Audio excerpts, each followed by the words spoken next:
Joining me now, Kelly Riddell and Jenny Beth Martin. Kelly, also I think today Laura Bush making comments about a woman president. We're starting to get back into that sort of it's time for a woman in the White House thing. Yeah, I mean, where's Carly Fiorina when you need her, right? I mean, hey, listen, it's whoever the popular vote decides. It's whoever the American public wants to be there. As Republicans, we don't have super delegates, so, you know, we'll let the populace decide this one. I know, but here's the thing, though, Jenny Beth. Sometimes the public is swayed by things like this, like it's time. It's time for a black president. It's time for a woman. There's never been a woman in the White House. That resonates with a fair amount of the voting public. I suppose it does resonate with a fair amount of the voting public, but what I hope is that people pay attention to the messages and the values and the issues that the candidates are standing on, and that they make sure that they look past just the surface arguments to greater details. Well, Joe Biden, yeah, of course, he's always good for these sort of gaffes, but I think, again, we're starting to feel that. We're starting to hear it, and I find it pretty interesting. I do want to go to an article that you wrote today, Kelly.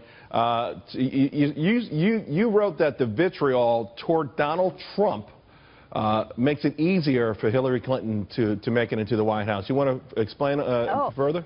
Well, it definitely does. This Never Trump movement is so counterproductive. You have radio talk show hosts like Mark Levin come out on Friday and say that he could never vote for Donald Trump if he continues on this path, and to urge his listeners not to do so. To protect conservative values or whatever, not voting for Donald Trump, if he does secure the nomination, is basically a vote for Hillary Clinton. And do you really think Hillary Clinton's going to uphold the Constitution and be a protector of liberty with her stances on, you know, expanding the executive power? She supports Obama on that. She supported Obama on Obamacare. She's for strict gun control.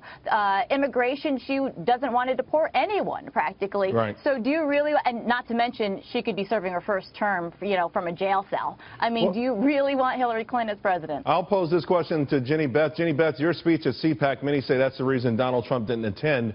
I'm not sure if you officially never Trump, but I know that you're no fan. Well, we are with Tea Party Patriot Citizens Fund is saying let's work through the primary process into the convention if that's what it takes, and let's have a nominee come out of it. If Donald Trump is a nominee, would you vote for him? Well, I am the spokesperson for our Citizens Fund. We don't make endorsements without checking with our supporters. I didn't say endorse him. I said if he was a nominee. I'm the spokesperson for, I understand. And so what we would do is go back to our supporters and see where they stand. I can tell you from visiting 14 states around the country that our supporters do not want to see Hillary Clinton in the White House. But we don't make endorsements without... We don't make endorsements without our supporters. I cannot tell you what my supporters will do. Do you agree then, Jenny? Do you agree then that a no vote for Donald Trump, either abstaining from the process or writing someone in, is an actual vote for Hillary Clinton? I don't agree that it is a vote for Hillary Clinton. What I think is very important for us to realize is that before we even get to the general election, we have to get through the primary.